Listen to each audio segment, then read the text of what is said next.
नमस्कार मित्रों, आप सभी को नववर्ष की ढेर सारी शुभकामना और 2023 आपके लिए सफल रहे, आपकी मुराद पूरी हो, आपके सपने साकार हो। यही वह गुरु की ओर से शुभकामना है, मेरी ओर से शुभकामना है। हमारे साथ जो अन्य लोग हैं, जो वेल विशर हैं आपके, जो आपकी तैयारी में मदद करने वाले हैं, उन सभी की ओर से नववर्ष की ढेर सारी शुभकामना। 68वीं सिविल सेवा परीक्षा के लिए फॉर्म भरे गए हैं। प्रारंभिक परीक्षा हो या मुख्य परीक्षा, सभी के लिए इस बार कुछ बदलाव किया गया है। आपको पता होगा, क्योंकि आप सीरियस कैंडिडेट हैं, इसलिए आपने जो नोटिफिकेशंस बीपीएससी की ओर से जारी हुए हैं, आपने ज़रूर देखा होगा। 30 दिसंबर तक फॉर्म भरने की विस्तारित तिथि थी, यानी अब वो एक्सटेंड की गई थी तारीख, तो अब वो भी खत्म हो गई। चलिए, नए वर्ष में लिखेंगे मिलकर नई कहानी। हम इसी तर्ज पर हम आगे आपको सहयोग करेंगे। हमारा वादा है कि अच्छे से अच्छे मटेरियल्स आपको दें। जो विषय सामग्री होगी, अध्ययन सामग्री, हम आपको उपलब्ध कराने का प्रयास करेंगे, टेक्स्ट के माध्यम से भी और वीडियो के माध्यम से भी, और कुछ एक्सपर्ट्स के भी कुछ सुझाव आपको बताएंगे कि कैसे तैयारी की जानी चाहिए। बहरहाल, आप जानते हैं कि जो 68वीं सिविल सेवा परीक्षा, प्रारंभिक परीक्षा के लिए जो संशोधन हुए हैं, उसमें आपको पता है कि आपको गलत प्रश्न के लिए दंडित किया जाएगा। यानी अगर आपने कोई गलत आंसर कर दिया है तो 1/4 अंक कटेंगे। 150 अंक के होते हैं जो सामान्य अध्ययन के पेपर हैं। आपने एक गलत किया तो आप समझिए कि 1/4 आपके मार्क्स कट जाएंगे। बेहतर होगा कि अगर आप बहुत श्योर नहीं हैं तो आपको वो क्वेश्चन अटेम्प्ट नहीं करना चाहिए। क्वेश्चन को आप अगर छोड़ देंगे तो उसके लिए दंड के भागी आप नहीं होंगे। हाँ, वो जो आप मिस कर गए तो मिस कर गए, लेकिन अगर आप चाहेंगे कि तुक्का मार के किसी तरह से निकाल लें, ये नहीं तो वो लग रहा है कि ये आंसर होना चाहिए, हम कहीं पढ़े हैं, तो शायद इसमें पेनलाइज हो सकते हैं, आप दंडित हो सकते हैं। 1/4 अंक आपके कट सकते हैं टोटल में से। लिहाजा आपको वो तैयारी करनी है। हम आपको बताएंगे और कि किस तरह से आपको पढ़ना चाहिए, बहुत ही कंसाइज वे में। हमारा जो व्यक्तिगत अनुभव है या फिर जो और अन्य लोगों से मैंने विचार विमर्श के दौरान पाया है, उससे हम आपको आश्वस्त करते हैं कि आपकी परीक्षा की तैयारी में हम लोग बहुत ही सहयोगी साबित होंगे। हाँ, रफ्तार भले बहुत तेज ना हो, क्योंकि हम बहुत बड़ी टीम लेके नहीं हैं। हम चाहते हैं कि आपसे धीरे धीरे संबंध बने और बढ़े।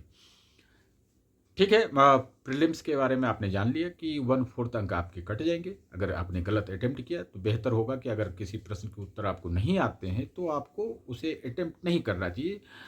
जो प्रश्न आप छोड़ देंगे उसके लिए आपको दंड नहीं मिलेगा। हाँ, वो तो आपने छोड़ दिया तो मान लीजिए 150 में से 20 अंक आपने छोड़ दिए, 20 प्रश्न छोड़ दिए, तो वो तो आने नहीं हैं। लेकिन आप उसमें से अटेम्प्ट कर रहे हैं, तुक्का कुछ मार रहे हैं, तो आप समझ जाइए कि 20 में से 5 अंक कट जाएंगे आपके। इसलिए बेहतर होगा कि बहुत श्योर नहीं है तो आप उस क्वेश्चन को अटेम्प्ट नहीं करें, कोई दंड नहीं मिलेगा।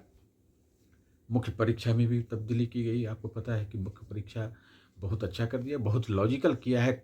और आप देखें कि आयोग को धन्यवाद दिया जाना चाहिए कि जो वैकल्पिक पेपर है, जिसमें बहुत समय लगता था, कई 3 दर्जन वैकल्पिक विषय थे। कभी कभी स्केलिंग में आयोग को बहुत परेशानी होती थी। किसी विषय के प्रश्न पत्र कुछ हल्के आ जाते थे, पता चला कि उसके जो कैंडिडेट्स हैं, उस विषय को जो होल्ड करने वाले कैंडिडेट्स, उनका सिलेक्शन अधिक संख्या में हो गया। ऐसा तो होता ही है, आपका अनुभव भी बता रहा होगा। इसलिए बहुत अच्छा किया गया है कि वैकल्पिक विषय को क्वालिफाइड नेचर का बना दिया गया है। यानी सिर्फ आपको पास करना, पढ़ना तो है ही, लेकिन बहुत सीरियस एफर्ट नहीं करना है। इतना ही करना है कि एक जनरल कैंडिडेट को 40% अंक आ जाने चाहिए। परीक्षा तो वही 300 अंक की होगी।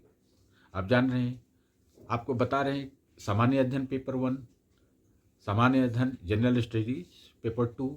इसके अलावा एक नया जो इसमें बदलाव आया है वह यह है कि आपको ऐसे लिखना है।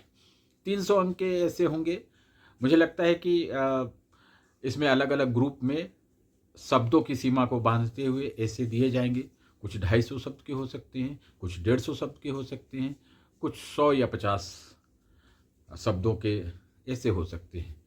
आपको उनमें से चुनना है कि क्या करना है।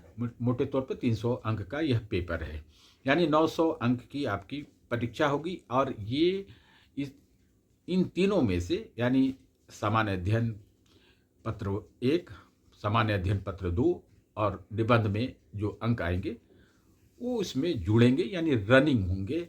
इसी पर आपकी मेरिट लिस्ट बनेगी, मेधा सूची इसके आधार पर बनेगी और फिर साक्षात्कार के लिए, पर्सनैलिटी टेस्ट के लिए आपको बुलाया जाएगा। तो इसलिए बहुत शुभकामना है आपको कि जो बदलाव आए हैं इसका स्वागत कीजिए और उसी के हिसाब से आप आगे बढ़िए और सफलता पाइए।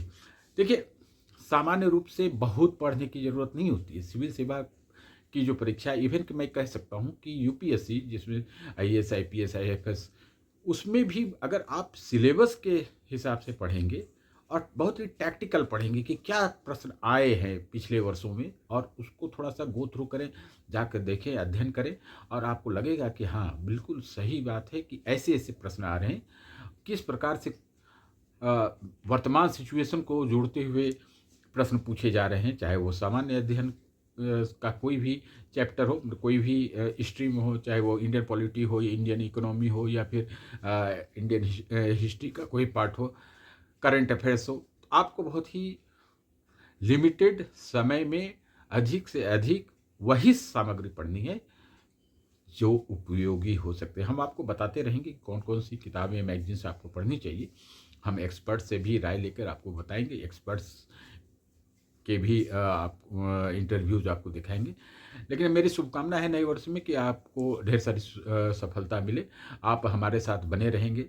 हम चाहेंगे कि आप हमारे वीडियो को लाइक करें, हमारे यूट्यूब चैनल को लाइक करें, उसे फॉरवर्ड करें और नए वर्ष में हम लोग एक ल अच्छा सफ़र शुरू करेंगे, सफलता वाला सफ़र शुरू करेंगे।